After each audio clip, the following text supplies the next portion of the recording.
ठीक आहे. 17 येते, त्याच्यामुळे आपलं उत्तर नाही येणार आहे. 9 पाहिजे होतं आपल्याला. आता आपण काय करू, आपण 3 आणि 9ची काय करू, आपण अदलाबदल करू.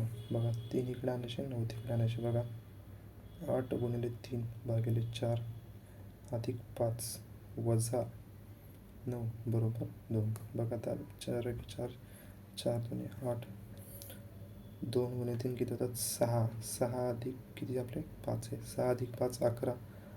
11 वजा 9 बरोबर 2. ठीक आहे. हे उत्तर तुमचं बरोबर आहे. हे ट्रायल आणि एरर आपल्याला करावं लागणार आहे. ठीक आहे. गणिताचे प्रश्न बघू आपण.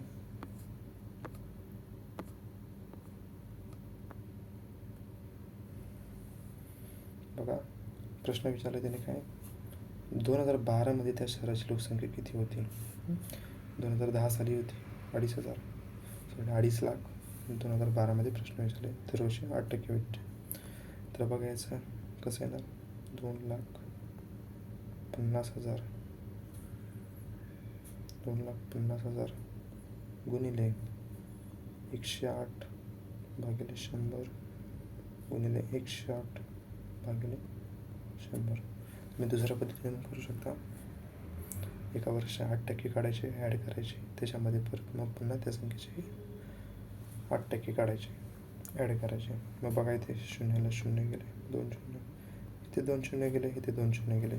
संख्या राहते बघा 25 गुणिले 108 गुणिले 108. बघा आपण शेवटचा अंकांचा गुणाकार करू. 8 8 64, 64 गुणिले 5 किती होतात बघा 4 5 20. म्हणजे शेवटी 0 राहतात. शेवटी 0 असलेले दोनच ऑप्शन आहेत.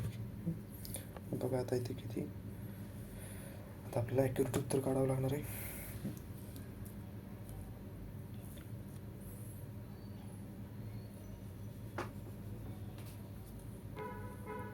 ठीक आहे. आता बघा इथे ह्या संख्येला आपण 4ने गुणू, इथे 100 होणार. इथे 4ने गुणले म्हणून इकडे आपण 4ने भागणार. 108चे 4 भाग करा, 154 आणि 27 होणार. बघा 27 गुणिले 108. आता बघा 100 गुणिले 27 किती होतात 2,700. मग आता बघा शेवटी अंक किती, 7 8 56. किती आहे तुमचा अंक शेवटी 6 येणार आहे. म्हणजे 6 येणार आहे. बघा हा ऑप्शन आहे तुमचा दुसरा. तुम्ही अंदाजे लॉजिकली करू शकता. आपल्याला वेळ मिळत नाही. वयवारीचा प्रश्न हा बुद्धिमत्तेमध्ये येतो. ठीक आहे. हा बघा टक्केवारीचा प्रश्न आहे. एकूण विद्यार्थी संख्येचे प्रश्न विचारले. बघा परीक्षेला बसले एकूण विद्यार्थी. सर्वप्रथम आपण काय बघणार, शेवटी जे प्रश्नाच्या शेवटी जे वाक्य असतं ते पाहून घ्यायचं, म्हणजे तुमच्या लक्षात येतं. आता एकूण विद्यार्थ्यांपैकी 93% उत्तीर्ण झाले आणि 9,200 अनुत्तीर्ण झाले. 93% उत्तीर्ण झाले तर फेल किती झाले, 7% लोक फेल झाले. आता 7% लोकांचा आकडा आपल्याला माहिती आहे. बघा 7% लोक हे 9,275 आहेत. तर त्यांनी विचारलं परीक्षेला बसलेले किती. मग परीक्षेला आपण किती बसलेले मानणार, 100 मानणार. माहिती आहे आपल्याला आकडा म्हणून आपण x लिहिला. यांचा गुणाकार येणार बघा 9,275 गुणिले 100 भागिले 7. आता बघा 7 1 7 राहिले शिल्लक, 7 त्रिक 21 शिल्लक राहिला 1.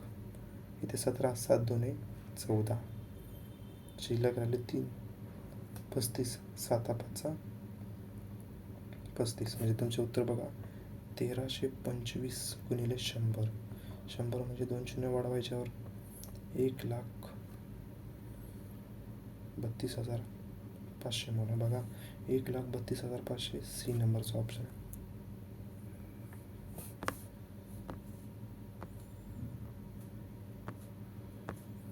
ठीक आहे. हा एक प्रश्न बघा बॉडमॉस रूलवरती. बघा बॉडमॉस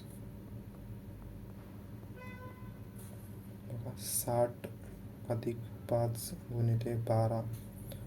ठीक आहे. इथे त्यांचं भागाकाराचे चिन्ह आहे आणि कंसामध्ये 180 भागिले 3 आहे. कंस असल्यामुळे आपण कंस पहिला सोडून घ्यायचा. 180 भागिले 3 किती होतात, 60 होतात. मग आपण असं लिहू शकतो बघा 60 अधिक 5 गुणिले 12 भागिले किती होतं तुमचे 60. 12 1 12, 12 5 60. म्हणजे आपण गणित कसं होतं बघा 60 अधिक 5 गुणिले 5 5 5 25. 60 अधिक 25 संख्या बघा किती ती तुमची